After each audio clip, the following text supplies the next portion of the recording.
Welcome to the Breeders' Brew, the dog breeding podcast hosted by myself, Sarah, the Canine Family Planner, and me, Isabel, the Canine Nutrition Coach.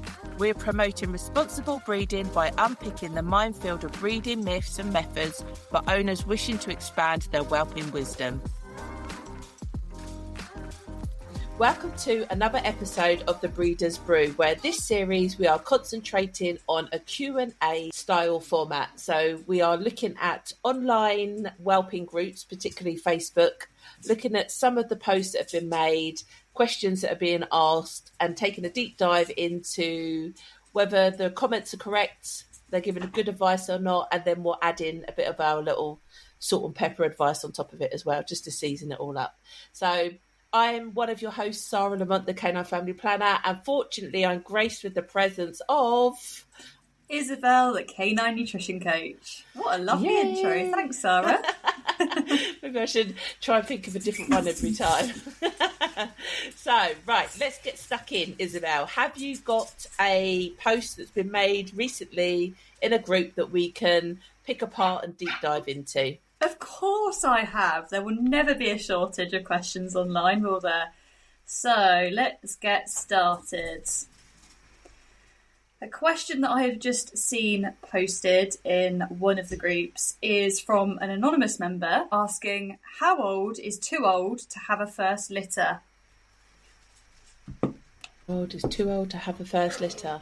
Now, I'm just going to put it out there that from my understanding, and actually I don't even know why this might be in regards to this, why this number has been, but if I've ever been asked, I've always said that you want a female to have a first litter before they're 4 years old. Okay, interesting comment. Now, I thought you were going to play detective like you like to do in these games. Oh, sorry. Where you would have said to me, Isabel, now tell me this. Isabel, tell me that. And you jumped right in there. I'm impressed. Well, because it's irrespective of breed. Okay, interesting comeback.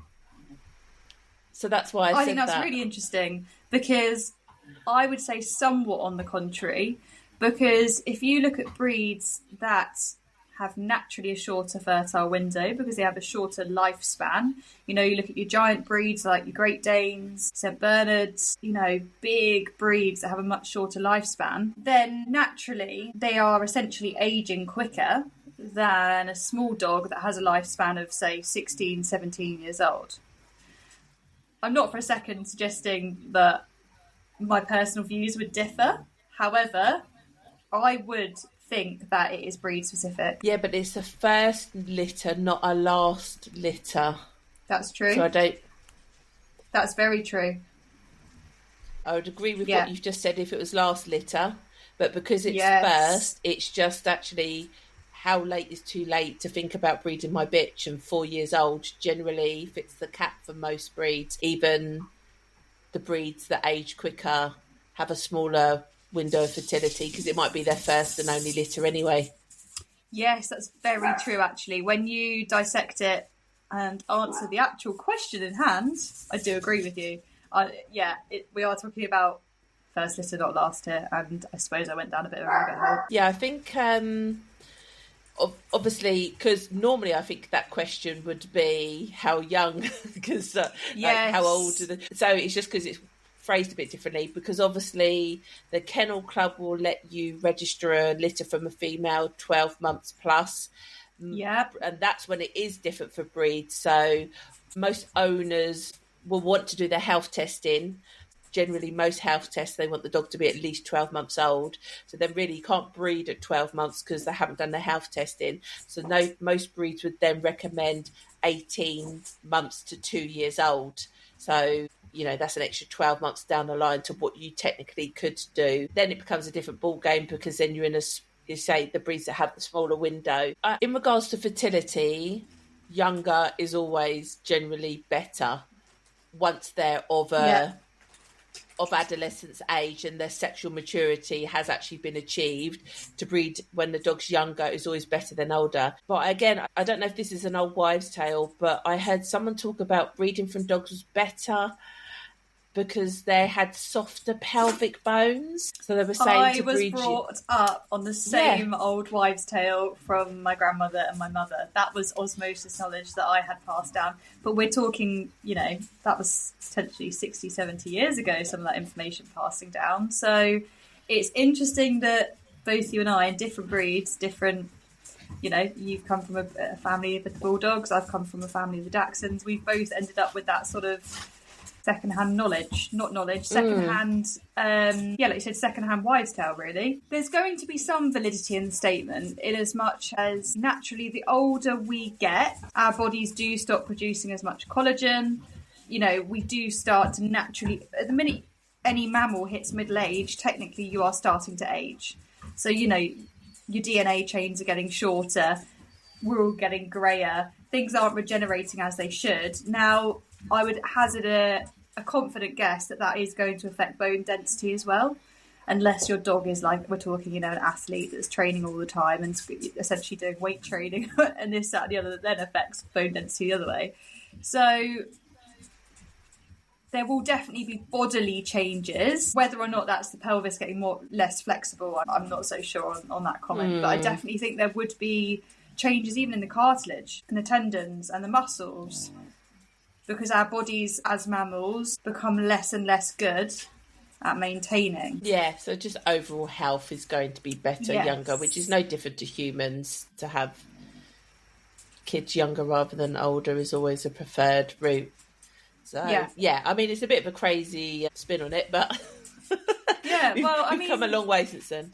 It is, but what I do find interesting, I'm having this conversation the other day, in us humans, technically, if you have a baby over the age of 35, you're classified as geriatric pregnancy. Yeah, how offensive. Yeah, I mean, that's wild to me, because I just wouldn't classify someone as 36 as geriatric. So there are clearly medical implications. I appreciate we are completely different in live birth and the shapes of our uteruses and everything else compared to the dogs, but basic biology will still stand. The older the dog, technically the more difficult the pregnancy could be. It's a bit weird, because you think with humans they're living longer, so then you think that would elongate the fertility window, but that's obviously not the case, is it? Fertility has its own biological clock, obviously. Yes. And that hasn't been impacted. We've elongated like the second half of our lifespan, not the first half or something. So, well, there's a bit of a name for that actually, Sarah, and it's called health span. So your health span is the amount of time that you have from birth until you start to be overcome by aging, essentially to the point where you have ill health, whether that's osteoporosis, dementia, age-related conditions, essentially. That would mark the end of your health span, or the tail of your health span. So there have been quite a few interesting articles flying around recently suggesting exactly that our lifespan is increasing, yet our health spans are actually reducing. Okay. Why are they reducing? Because our exposure to carcinogens is at an all-time high. So the same way that cancer's now 1 in 2, way back when, I remember years ago when I was growing up, it was 1 in 4, 1 in 5. And in the matter of less than a decade, we've gone from that to, we've doubled it basically, haven't we? And again, people then unfortunately terminally ill with cancer, that would mark, the end of their health span. So when dogs live alongside us in exactly the same environments, in the same lounges that we're spraying down with floor cleaner, and in the same kitchens that we're spraying kitchen spray, and in the same bedrooms that we're spraying perfumes, they are being exposed to all of the same airborne toxins and carcinogens and chemicals that are shortening our health spans. So we should be seeing, unfortunately, the same decline in dogs, and we have been, frankly. Yeah. Yep, that's crazy. Yep, so we went on a tangent, but what were some of the comments then about what other people said? Absolutely. So obviously the question was, how old is too old to have a first litter? So there's been quite a few comments actually. People have got really, really engaged. I think it's quite an emotive topic. Someone said, depends on what breed. Breed definitely makes a difference in my opinion, but I would say 5 to 6 years of age. Another person has reflected the exact same comments. Another has said 8 for Kennel Club dogs. Well, yeah, technically on paper, you can register a litter up until 8 years old. So that's why they said 8. But realistically, is that the right thing? No, that's Absolutely a veteran, not. a veteran mum having her first litter. Are you crazy? And it's quite scary that somebody's chipped in their comment there, because if the OP doesn't know an awful lot about, as we were just saying, anything over 7 in the show rings a veteran, and doesn't have those extra little bits of information and scope on the situation, if they read that comment and go, oh, it's fine, the Kennel Club says I'm allowed to up to 8, that's the Royal Kennel Club of the UK. That is our governing body, is the way that some people will see that. So I don't really agree with people throwing statements around. I believe that they probably should have added a little bit more context to their comment there, saying just because the KC allow it doesn't necessarily mean it's correct. Another's commented here saying, my girl is 5 in March and she'll be having her final litter next season. She struggled at the end of the pregnancy last time, but she bounced back so quickly and she's a great mum. So that's someone talking about last litter, not first. So that sounds sensible, a last litter at 5, depending on how many litters you had and what break you had. That doesn't surprise me. Though ironically, she struggled, but we're going to breed her anyway. Yes, that part is a little bit shocking. I wouldn't expect to see the word struggle in her comment to say we're going again. Somebody else here has commented, mine was 5 for her first litter. She has silent heat, so it's been really hard to catch her. She only had a singleton, so that didn't go too well. And that's the problem. If you have a female that you're participating in some kind of dog activity or sport, then you won't want to withdraw them from that, especially if they're achieving extremely well, to attend to maternal duties. So that does tend to naturally push back a window of opportunity for people, and then you are going against the grain of what's an ideal age to be having a first litter out of your female. So I totally understand that. I mean, this is where it would be amazing, like with the horses, where they have the surrogate mums and the egg transplants and transfers that they do. Imagine if you had like your champion bitch and you could harvest all the eggs.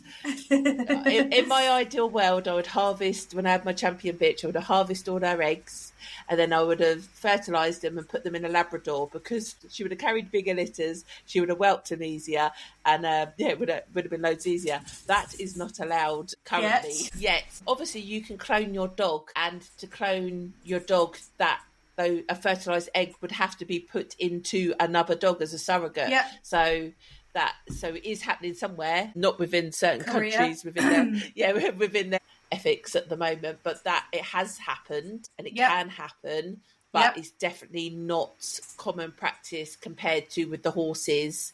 I know it's much more of an acceptable. I know you can't do it with all types of horses, can you? It's only certain types of horses that are allowed to do it. Do you know what? I don't know a lot about the surrogacy side in horses. Well, obviously, I don't. I've never owned a horse, so but I know it's. I haven't bred them. It depends how you're competing with your horse, and it wouldn't be accepted in some of the channels or competition, but in others it is, as far as I'm aware. When I last had a conversation, obviously, with a horsey person to find this out. But yeah, imagine if you could do that. That would totally change the game, especially the breeds that have such small fertility windows, that you could have some other bitch carry their puppies and you could still heavily campaign your dog or whatever activity you're doing, and then she could have new pups come up the lines and she's never actually reared the litter herself. That would be crazy, which is probably why we're not allowed to do it.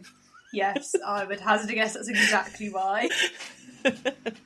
But I was all for it at one point. Before long, you'll see these puppy vats where people are just growing them in giant tanks in their puppy farms. Otherwise, oh my gosh, don't. Then we'll go all Black Mirror, won't we? Yeah, let's not do that. Black Mirror terrifies me. Can't get my head around any of it.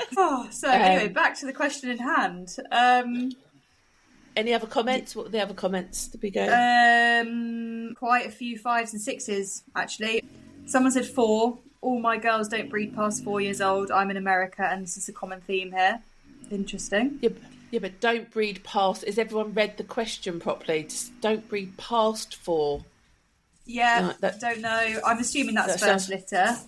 Yeah, it's that the way Um, that's worded makes you think last, not first.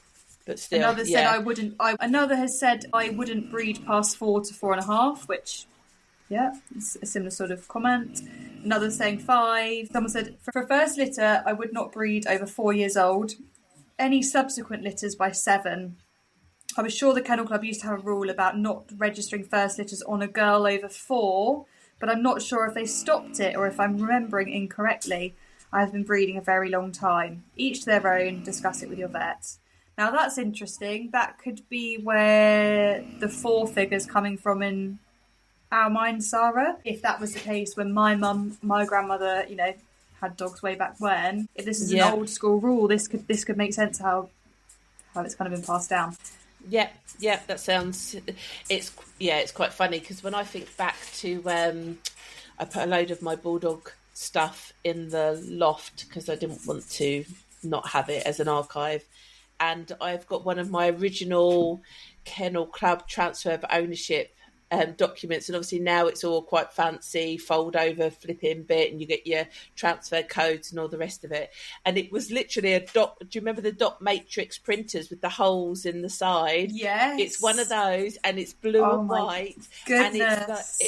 it's just like a sliver. It's like 1/4 of a portrait bit of paper, and that's all you had, and that was it. So I was like, wow, they've come a real long way since. And obviously, they just Sarah, printed the out of litter. interest, you'll have to stick a picture of that in the show notes for those that are interested, because I know we natter away, and it must be really gutting if you can't actually see what we're trying to describe here.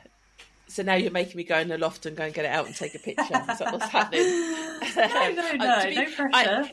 No, it's fine. I've got Christmas decorations to put away. I can do it. Oh, good. Good. We'll put it in the show notes. But yeah, you just thought, wow, like that's how fast stuff can change. So yeah, it wouldn't surprise me that they could have possibly had that in their breeder ethics or code of ethics that they have, and then they've just taken it out as life has progressed. I wonder if it was backed on some form of science, because that's not commercial. That's not a driven decision by the Kennel Club, because they're actually limiting the number of registrations on their books. So it makes sense that they've lifted that rule from a commercial perspective. But I wonder what made them put it on there in the first place. If only we could ask. They're very much a different beast now to what they used to be. But yeah, I imagine it's under their code of ethics section, which again, back-to-back breeding is in their code of ethics, that they prefer you not to do it, but they will register a back-to-back litter. So they advise one thing, but they accept another. So I imagine maybe that's how it fell into that. Yeah, that sounds very logical. Have we covered everything on there? Do you want my question that I've found? Yeah, no, we've covered everything there. I think the weigh-in from both you and I was pretty similar, really. For me, I wouldn't necessarily say it was a hard and fast 4 or nothing. Obviously, I've got the Dachshunds, and they do have an incredibly long lifespan. So if there was a bitch that was incredibly fit and healthy, very well fed and thriving, and was 4.5, I would consider it. So definitely case by case. Yeah, every dog has to be judged on their own merit, and it's your decision. So if you make the wrong decision, then you're accountable for it, isn't it? So it's fine. Like if you're going to go against the grain, that's all fine, as long as you're aware of the possible risks that you have now taken on board. But like I said, if you've got a bitch that's competing and doing really well, naturally those dates are going to fall back, because why would you pull her out from something that you're obviously passionate about participating in? So then you're going to fall into these later brackets, but then typically you are aware of, or you should at least be conscious of, the heightened risk you are now taking, and also that you've now compressed your window of fertility. So typically maybe that breed you would have 3 litters out of a bitch, and now you're only going to have 1 or 2 because you are literally running out of time. So it's definitely on a case by case basis, without a doubt. Right, let's move on to my question then. The question is, I have 2 litters of French Bulldogs. One litter is 12 days old and the other litter is 3 days old. I only have 1 pet brooder incubator. I'm debating on whether I should put the older pups into the whelping box with a heat lamp or put a divider in the incubator at 85 degrees or whatever the Americans do. It's an American one. So not a lot of people know this. No, they do know this. Some breeds are put in incubators or puppy boxes, and they are kept separate for the mum, and it's a controlled feeding schedule that's followed. Because, to be fair, with a French Bulldog, I wouldn't actually do that. I was thinking that. I think she's made life more difficult for herself than she needed to. But who knows, maybe the mum, first-time mum, and she didn't trust her, and she's played it safe, and she's thought, no, let's put the puppies in the incubator and I'll oversee all the feeds and we'll put them back. But then obviously she's had another litter, 9 days later, and now she's thinking, what do I do? Do I put both litters in the incubator or not? What's your opinion? What would you do, Isabel? Firstly, obviously, you're limited by the size of the incubator. Goes without saying, if it's going to be cramped, then no, I wouldn't be cramming them all in there like a little battery farm, because it's really important for neonates to be able to move around in the whelping box. You know, you hear about swimmers, you hear about muscle wastage, twisted limbs from being in the womb. It's so important in those first few days for puppies to be able to build all those muscles and just start living. So if you've got a tiny incubator that's going to limit their movement, that could cause not just immediate impacts, that could literally cause lifelong detriment to those puppies. If their muscle growth isn't in the correct sequence, you know, if it isn't in the correct way, not to mention the fact naturally it's going to affect other things, not just the obvious that we can see with our eyes. So I would be quite surprised at an incubator fitting in 2 litters, not to mention the fact that 12-day-old puppies are going to be very mobile. That's coming into eye-opening window almost. You know, they're going to be up about having a shuffle around the pen or incubator. So again, I can't see there being enough space in that incubator for 2 litters, both things considered. I personally would never mix 2 litters, because I just think I just don't want transfer of anything between anyone and then impacting all the pups rather than 1 litter of the pups. And a 9-day gap is actually a really significant development gap. Huge. And I don't think she'll be able to mix those pups at any point. I think I had a 10-day gap, and I was hoping that I'd be able to think, at one point, we can all chuck them in the pen. And it just didn't happen. Actually, maybe with the French Bulldogs, because the weight difference will reduce as they get old. Yeah, it wouldn't be until everybody is up on their feet and can escape a situation if they needed to. So to put in puppies with eyes opening in with puppies that don't have eyes open, they're just going to get trampled and laid on, and I wouldn't do it. Well, I wouldn't do it at all. I'd read between the lines there that she was going to put some sort of separator between them. I didn't even think for a second. Oh yeah, no, she did. Somebody may be daft enough to put in 2 litters of. Okay, that puts my mind to rest somewhat. Well, she did say put in a divider, but I mean, how robust is this divider? Like, is it meant? And then, are you impacting airflow of the incubator? And if it's humidity. Not designed to have. Like if it's not designed to have a divider in, don't put a divider in. So to me, without a doubt, these pups at 12 days old can just be in a whelping box with a heat. I would do heat mats. I don't like the idea of a heat lamp, but she's suggested especially not on that age of puppies either. I'd think, you know, at that age, they are mobile enough to be comfortably using a heat pad. You know, you've not got to worry about them falling off the heat pad and not being able to find their way back. They're 12-day-old puppies. Yeah, so I think she's kind of worrying over nothing. She'll be starting to wean. Yeah, she'll be starting to wean soon. So I agree with what you're saying there, Sarah. I'd be putting the older litter in a heat-controlled environment that isn't the incubator and keeping the incubator for the brand new babies. This is a classic case of puppy brain. This is what it does to you, rearing litters, where you start losing sight of common sense, and the basic decisions become really hard to make because you're just so tired. 100%. Okay, so some of the comments include, where do you live? Is the weather extreme enough to actually need it? So, someone just trying to find out. Anyway, she's in Australia. So is that somebody suggesting that if the weather is not that cold, you shouldn't need an incubator? Because I don't strictly agree with that statement. You could be somewhere really warm, but you still need a heat-controlled, humidity-controlled environment for certain litters. She's put, because they've been a bit backwards and toing and froing, and she said, I've had a quick Google, the weather doesn't seem so bad. If you chuck the older pups in the whelping box, just be sure they are clear of any drafts or cold floors, i.e. not near tiles or concrete, would be more than sufficient. One way to tell is how the puppies sleep. If they're grouped together, then they're not warm enough. If they're spaced out, they're too hot. But is that not the only two ways puppies can sleep? They will either be on each other or spaced out, so... Yeah. That's not giving a lot. So basically, someone else has said the youngest and weakest should take priority. Yeah. Oh, they've just asked a load more questions, actually, like, are they indoors? What does the whelping area look like? What are the puppy's temperatures? What's the room temperature? So they're just sort of fact-finding. Somebody else has said use is it easy whelp box? Yeah. Like the big E, the big Z, and the whelp box with a heat lamp and heat pad. Don't need both. And keep the keep the house to a certain temperature. You don't need both. No. Someone said take the bigger ones out with a heat lamp. They do just fine. And then someone said depending on how big the litter is.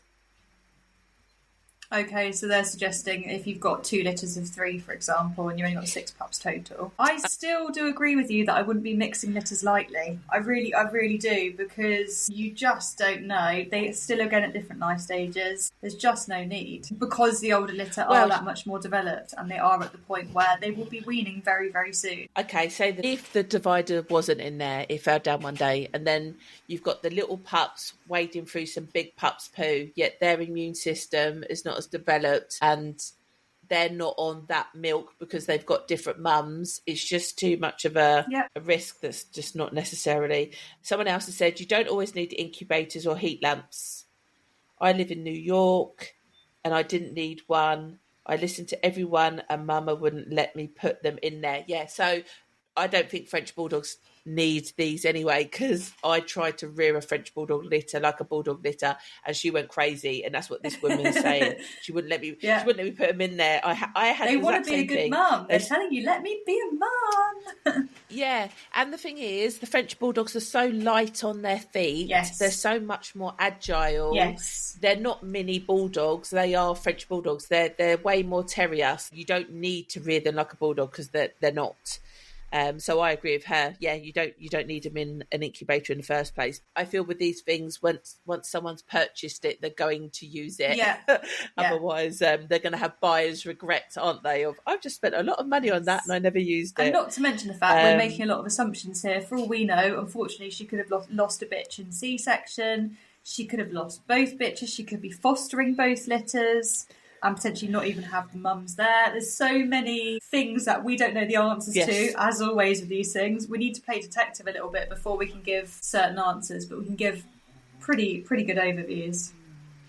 Yeah, you're right there. And then the last comment was just someone just saying that they lived in Ontario, Canada, and they only use heat lamps. So that's just a heat lamp versus heat pad kind of conversation. But yeah, no, I think we've torn that to pieces. Yep, that we have. we've added our 2 pence worth in. Maybe more like £10 worth, but hey, that's fine. That's what they're listening for. Yeah. Should we do one more question? Why not? So, I thought we'd end on something a bit different, actually. Bit of reflection for us. So, somebody has posted saying, did you learn anything about yourself from bringing up your first litter? Or maybe let's open it up a bit. Did you learn anything about yourself from bringing up a specific litter? Is this a question to me? Well, I mean, it was a question to everyone, so yeah, to you. Well, I tell you now, I learn every single litter, let alone the first litter. I'm bored of learning. Sometimes I'm like, do you know what? I'm so over this. I don't want to learn anymore. I refuse to learn anymore because I get a lesson every time. Just give me boring. That's what I always say with life now. Just give me some boring. Yeah, I don't think it's interesting. Yes, everyone should most definitely learn about in their first litter because that's the first time you've done any of this. So it really is your benchmark of what dog breeding actually really entails. Yeah. But with that said, everybody should be learning from every single litter you breed. 100%. And if you ever get to the point where you think, well, that was easy, I breezed it, and you'll just do the same again, your standards are probably not keeping up with modern times. You've got comfortable rearing pups how you rear pups, and it does the job. You kept them alive, they're fit and healthy, and off they go to the new homes. But the breeding standards have increased. There's always new methods, new techniques, new products, new equipment. I would struggle for somebody not to learn at least one new entity of dog breeding on every litter. Yeah. And if, like I say, if you haven't, it's because you're getting quite lazy. Yeah. Complacent, lazy. You're just not trying hard enough. Do you feel if you're breeding dogs for the right reasons, which is pure and utter passion for the animal that is in front of us, then you should always be trying to do your absolute best with every opportunity and every decision you get faced with your dog's best interest at heart, puppy's best interest, new puppy owner's best interest. So if you're always trying to strive for those levels of perfect, then there will always be learning to do, 100%. So is there any personal reflections that you feel you may have learned on a specific litter about yourself, or your first litter or most recent litter? Let me think. My first litter, no, I think I was just glad I kept them all alive, that they were bulldogs. I was learning everything was new. Yeah. Like literally everything was new. So I was younger then, so I don't think the lack of sleep bothered me. I probably didn't have a full grasp of the responsibility of making sure all the pups went to good homes, though they did all go to good homes. But that never weighed on me as a serious concern, because I just kind of felt we found these people, they were nice people, they were going to be good homes. Yeah. I have a different reflection of that now. I'm much more thorough, but they were good puppy owners, so I didn't have any concerns about that.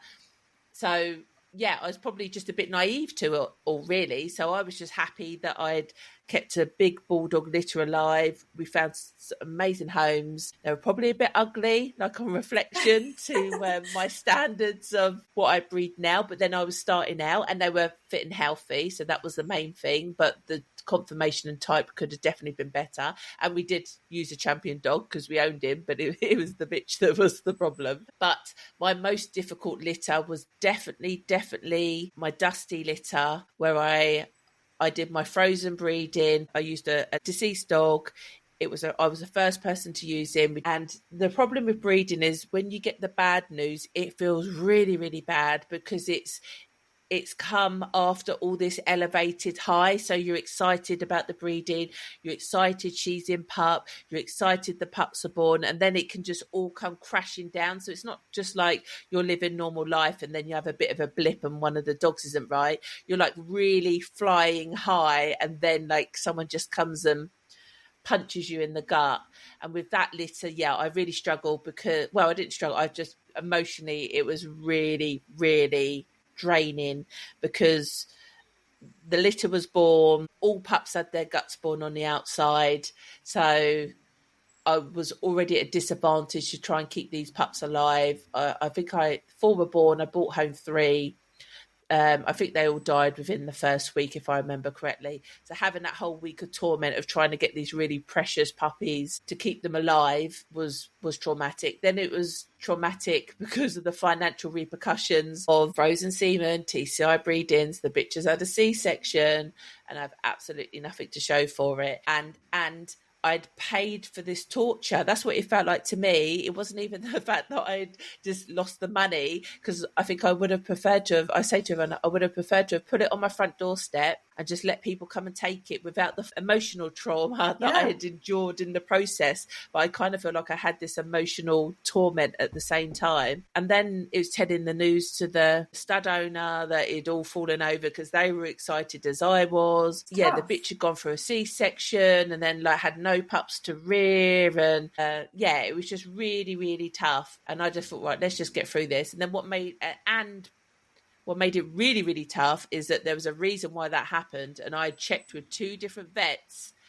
to make sure that it didn't happen, and it still happened. So that was an entity I had to take on board, that I learnt that professionals can tell you their opinion and give you advice, but I don't know, sometimes you just really got to go with your gut feeling. Yeah.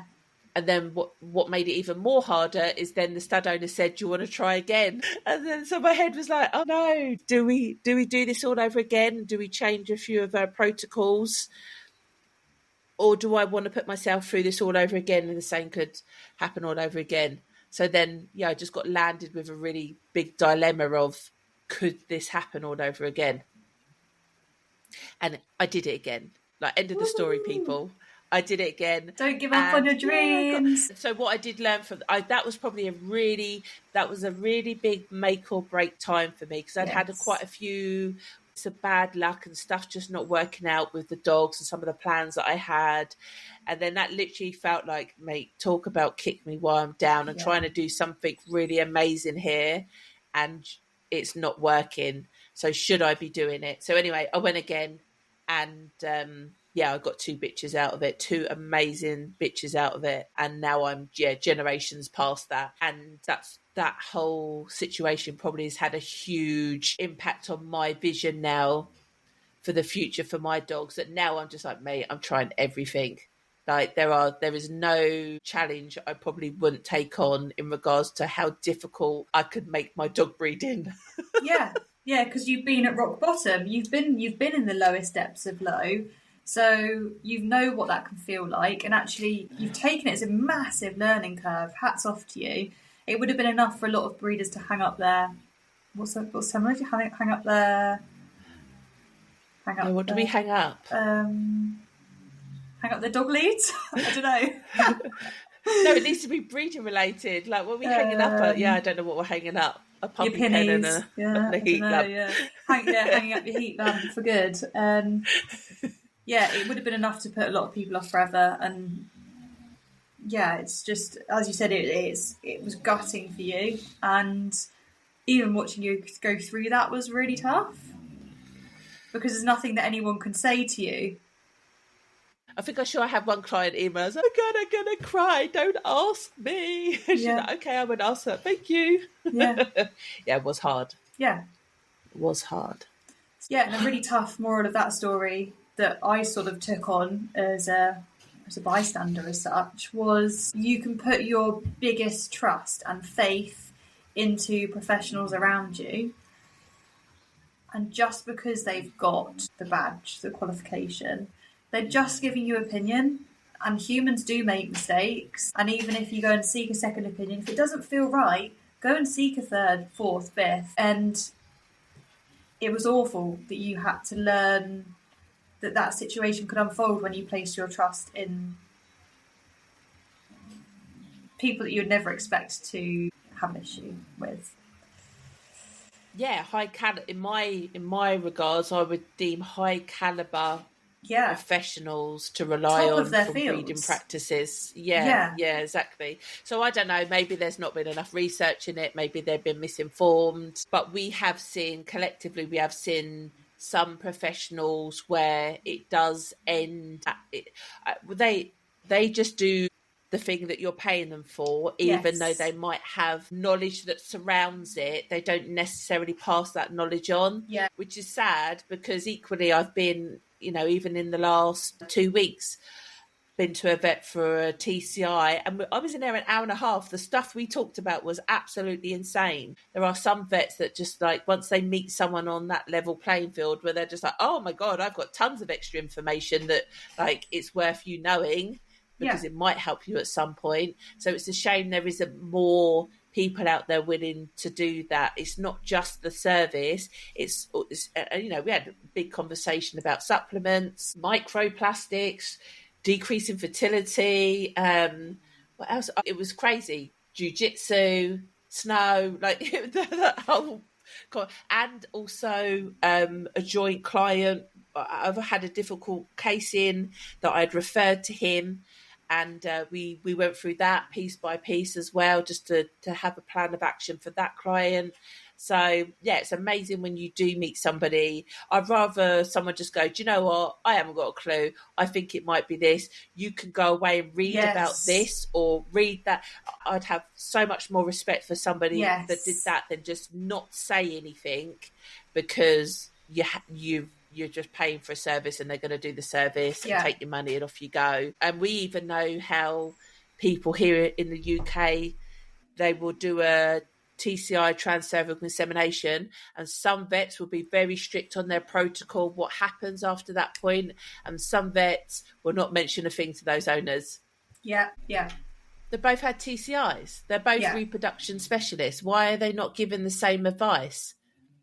It's strange, to say the least. And obviously, like we said, there's opinions, which is fine, but I don't know, maybe there should be a bigger sort of conversation of, this is why I do it this way. And so if you do hear people do it another way, they can probably explain why they do it that way, but they don't say that. They just go, it's done. See ya. Go, thank you. Yeah, you're like, okay, that seems a bit different. Yeah, it's tough. It's tough when people are, especially when you think people are going to specialist vets or well-renowned vets for specific treatments.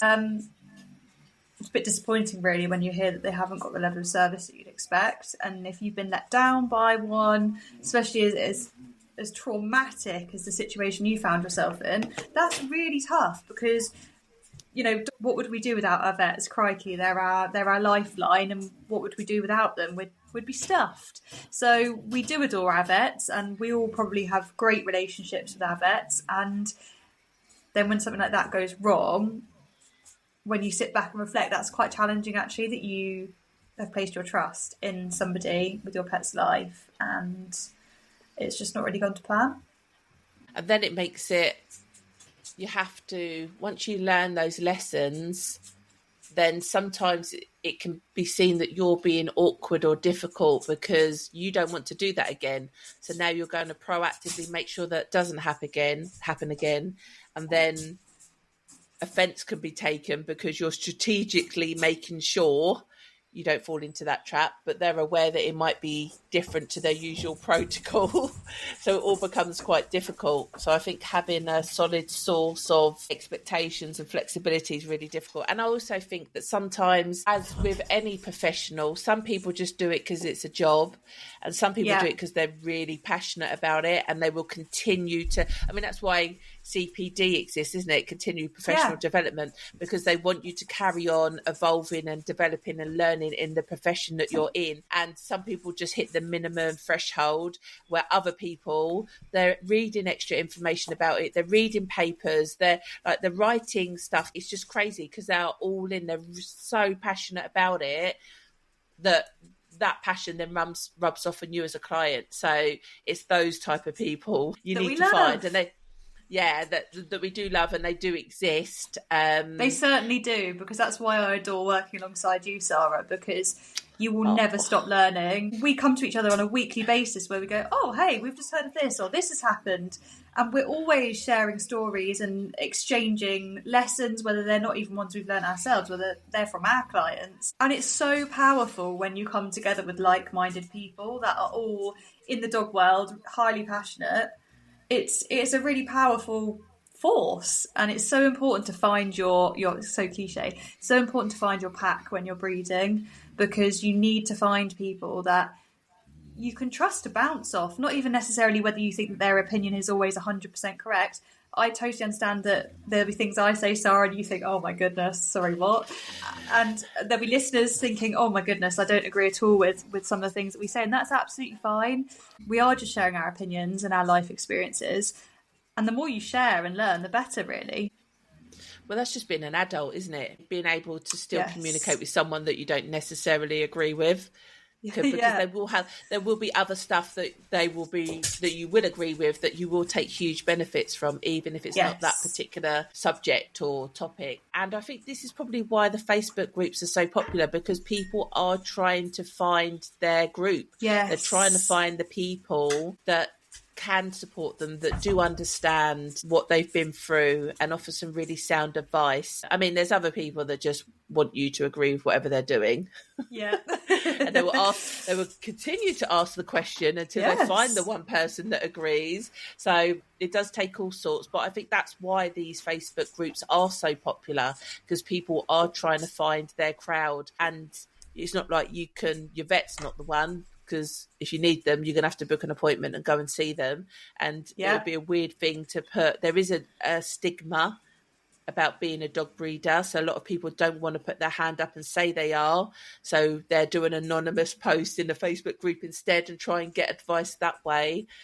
So yeah, I think it's definitely like they are call for helps, because that's why they're asking questions. So it is sad that it isn't constructed better, which kind of brings me on to what we have kind of mentioned about, is that our memberships, which yours is up and running and mine's soon to be. This is one of the main motivations of our memberships, is that if you like us and you like our outlook on dog breeding, then we should be part of your tribe. So Isabel and I both have our own communities that we're just trying to support like-minded people, and we are both proactive people. We try to not drop the ball. We try to identify the problem before it needs fixing, because in the long run, that will save you a vet bill typically.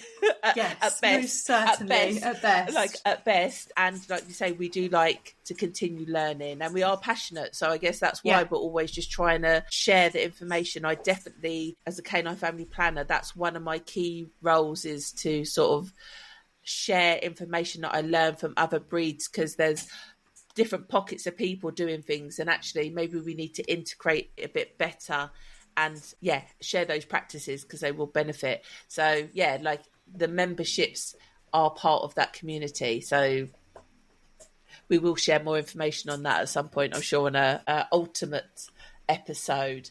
But and this is a form of that knowledge sharing. That's why we do the podcasts. We enjoy it. It's not because we like listening to our own voices, because both of us definitely do not. The sound of my own voice. I cannot stand the sound of my own voice. So we're like, oh God, no.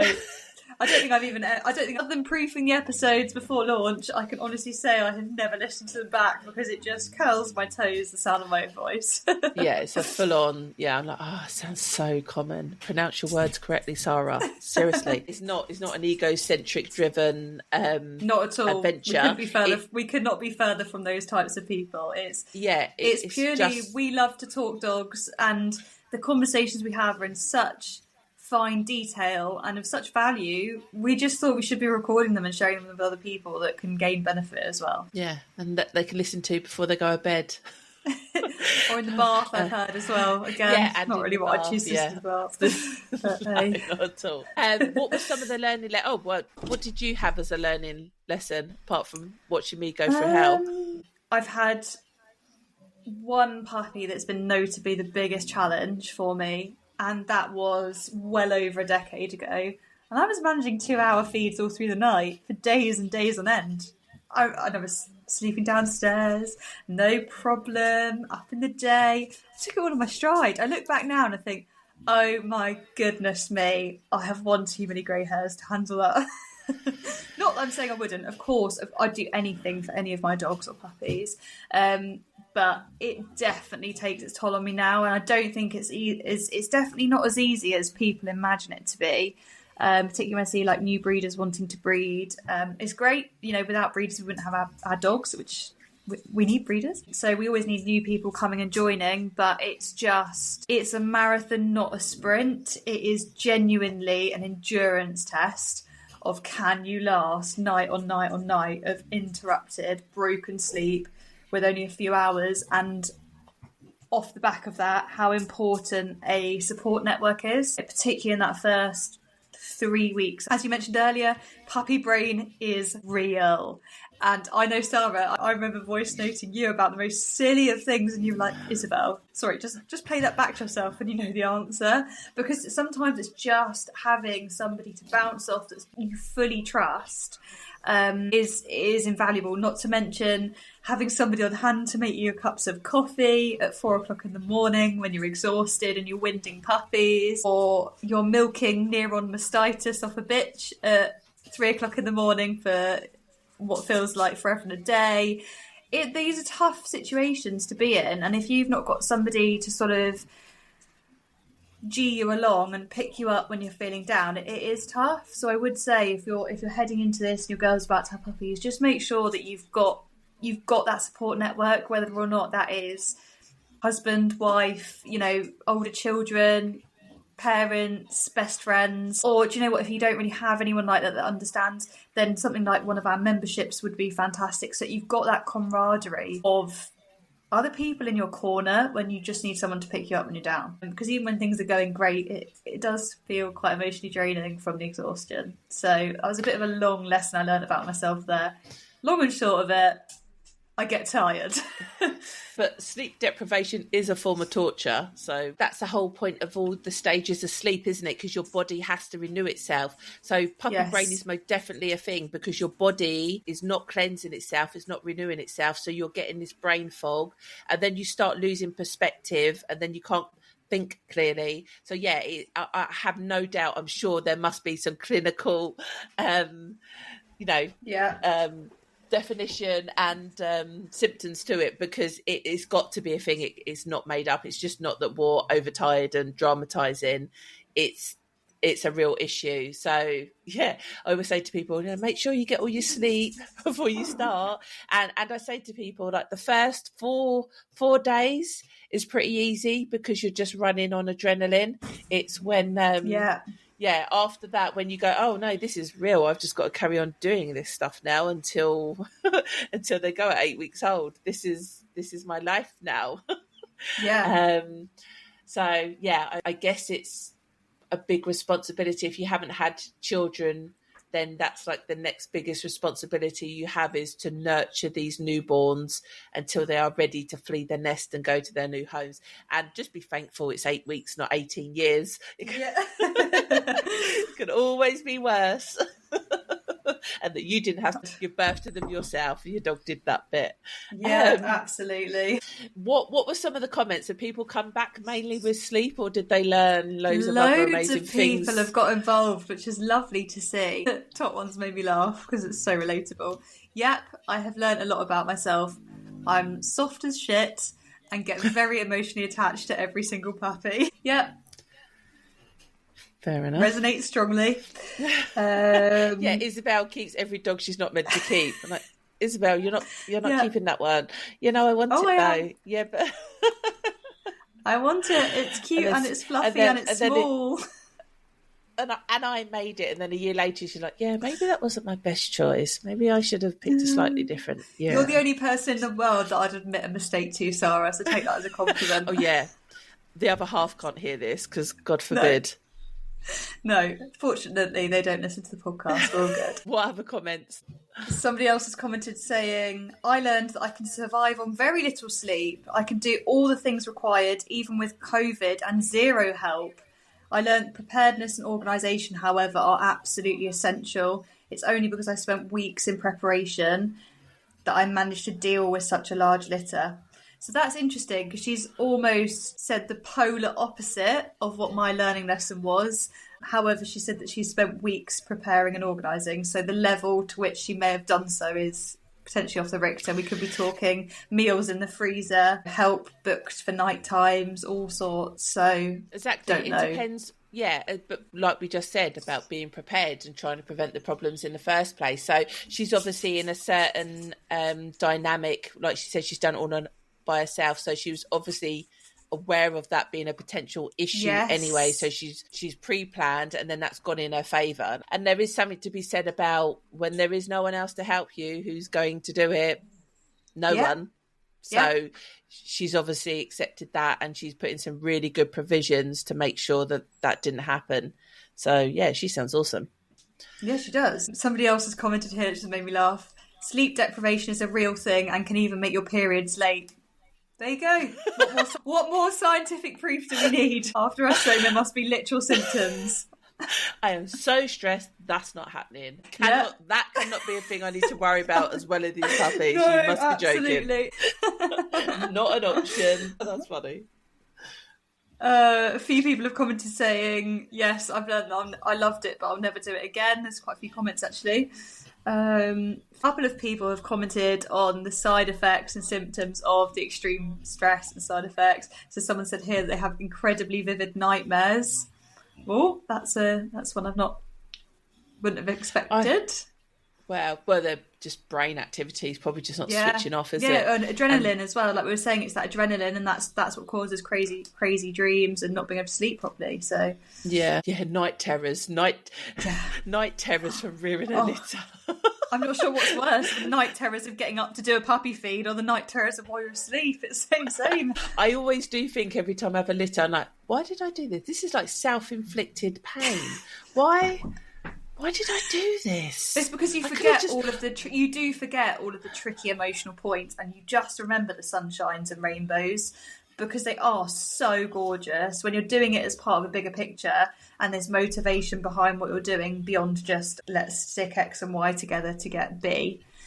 That's why. Because it is so rewarding and it's so special, and that's what a lot of other people have commented on here, saying expect the unexpected, but I loved absolutely every second that wasn't tricky.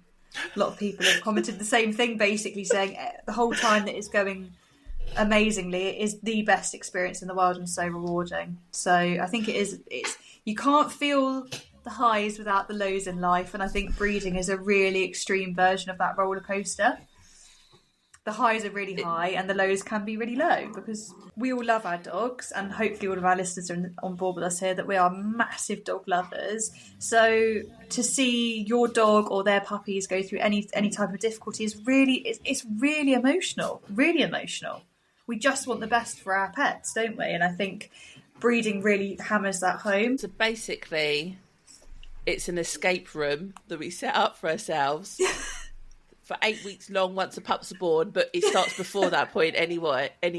It's a real life escape room that we've self-inflicted on ourselves. We've made for ourselves. So yeah, that sounds about right. People pay good money for escape rooms. Escape rooms are a great day out. A day, yeah, not weeks and months. Well, it's good. Isn't that what solitary isolation is in high security jails? Yeah, I wonder what the mental toughness is of breeders, and if we were then put into these really traumatic experiences, how we would cope. Yeah, it'd be interesting, wouldn't it? It's a test of resilience. It definitely is a test of resilience. Or on one hand, or you've got the people that are so naive and happy-go-lucky in life that they maybe don't notice the intricacies of actually what's going on, so they maybe don't get stressed and don't feel the turmoil of the lows if they don't notice they're happening. That would be a nice place to be. Doesn't sound very responsible, but it sounds a nice place to be. No, it doesn't sound very responsible. Any other comments before we wrap this session up? No, I just thought it was a really nice way to reflect, and I'd love to hear what you guys feel that you've learned from your first litter or last, or a poignant litter in your breeding history, because it, as we always say, it's lovely to learn from one another. So if you fancy joining in the conversation, please do come and join our Breeders Brew community page on Facebook, and it's called exactly that, the Breeders Brew community.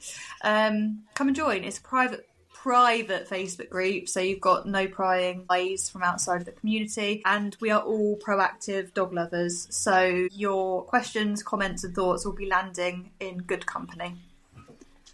And also, you can, if you have a question, email our email inbox, which is the podcast@breedersbrew.com. So we're going to do more of these type of series. So we're happy to start collecting some questions so we can accurately answer them for the people that listen. Yeah, absolutely. No, we really look forward to getting you involved. So come join. Yeah, come join us. So it's a goodbye from me. And a goodbye from me and the noisy sausages. Until next time. Bye. Until next time. Bye. We hope you enjoyed this episode as much as we did recording it. I'm sure you've probably worked out by now that not all Facebook whelping groups are made equal. We strongly recommend you come and join us by simply searching Breeders Brew Community on Facebook and requesting to join the group filled with proactive and passionate puppy practitioners.